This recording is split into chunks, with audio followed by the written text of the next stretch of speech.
गाड़ी तेजी से आगे बढ़ रही है। जंगल की इन घाटियों के बीच चारों ओर ऊंचे कटाव, गहरी खाइयां और एक लंबी सुनसान सड़क। यहाँ सन्नाटा भी है, आवाज करता हुआ प्रतीत होता है।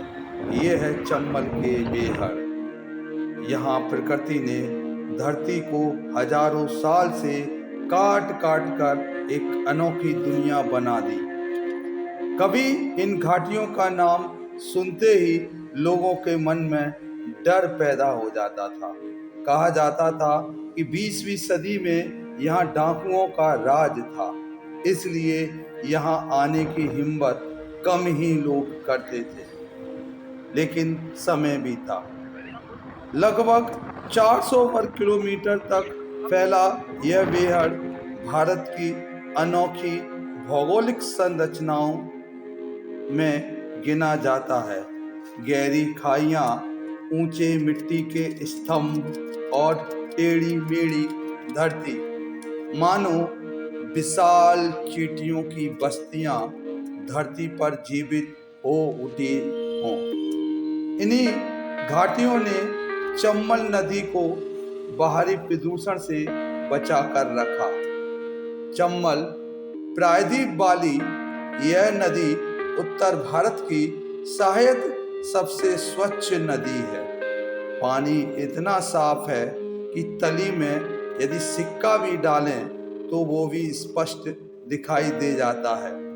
इसका कारण यह भी है कि इसके किनारे कोई बड़ा शहर नहीं है, कोई औद्योगिक फैक्ट्री नहीं है और इस नदी को अभिशाप की वजह से कोई इसमें तीर्थ स्थान और मंदिर भी नहीं है। इस कारण इसका जल कुछ जगह को छोड़कर आज भी पारदर्शी की तरह स्वच्छ है। प्राचीन ग्रंथों में इस नदी को चर्मवती कहा जाता था। महाभारत काल से जुड़ी यह नदी इतिहास और प्रकृति दोनों की साक्षी है। लगभग 960 किलोमीटर लंबी 12मासी नदी वर्ष भर जीवन भर बहती रहती है। यहाँ पर दुनिया में तेजी से कम होते घड़ियाल प्रजाति ये सबसे सुरक्षित है।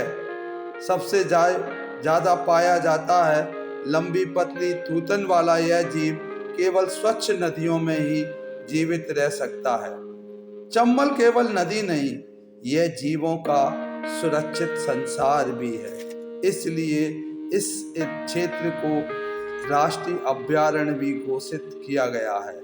कभी कभी पानी की सतह पर उभरती डॉल्फिन इस बात का प्रमाण है कि यह नदी अब भी जीवित है। दर्जनों दुर्लभ कछुआ की प्रजाति भी यहाँ पाई जाती है, जो कि इस नदी के पारिस्थितिक तंत्र को बनाए रखती है। हजारों प्रवासी पक्षी कई किलोमीटर दूर से यहाँ आते हैं, क्योंकि यहाँ आते कोई उन्हें शांति और स्वच्छ जल मिलता है। चारों ओर सिर्फ पानी, घाटियाँ और प्रकृति। ऐसा लगता है मानो समय यहाँ ठहर गया हो।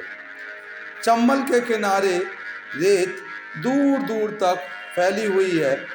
यहाँ ऐसा लगता है जैसे किसी समुद्र तट पर हों। यह मध्य भारत का सबसे अनोखा पर्यटन स्थल भी बन सकता है। लेकिन इस नदी पर जब राहगीर गुजरते हैं तो वे अपने साथ कई सामान, पूजा सामग्री वगैरह लाते हैं और इस नदी में विसर्जन करते हुए जाते हैं। आसपास के गांव के लोग भी यह समय समय पर मूर्तियां या अन्य प्रकार की सामग्री विसर्जित करते हैं, जिससे अब इस नदी पर भी खतरा बढ़ता जा रहा है। तब डाकुओं का साम्राज्य था, जो एक प्रकार का अभिशाप था, लेकिन इस जीवों के लिए, यहाँ के जीवों के लिए वह वरदान था। जो कुछ दिनों दिन यहाँ प्रदूषण बढ़ता जा रहा है। दूसरी समस्या यह है कि नदी में अवैध उत्खनन। वर्तमान समय की सबसे बड़ी समस्या यही है कि कई तरह यहाँ अवैध उत्खनन चलता रहा।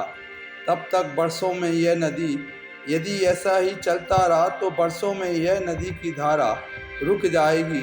बेहड़ों का अतिक्रमण, जो कि इस नदी की दीवार है, आज इस क्षेत्र में अवैध बेहड़ काटे जा रहे हैं।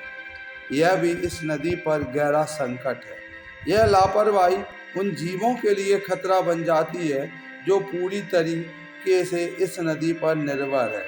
यहाँ आइए, पर्यटन कीजिए, प्रकृति को महसूस कीजिए, लेकिन नदी को स्वच्छ बनाए रखिए। जब नदी सुरक्षित रहेगी, जीव सुरक्षित रहेंगे और पारिस्थितिक तंत्र भी बना रहेगा।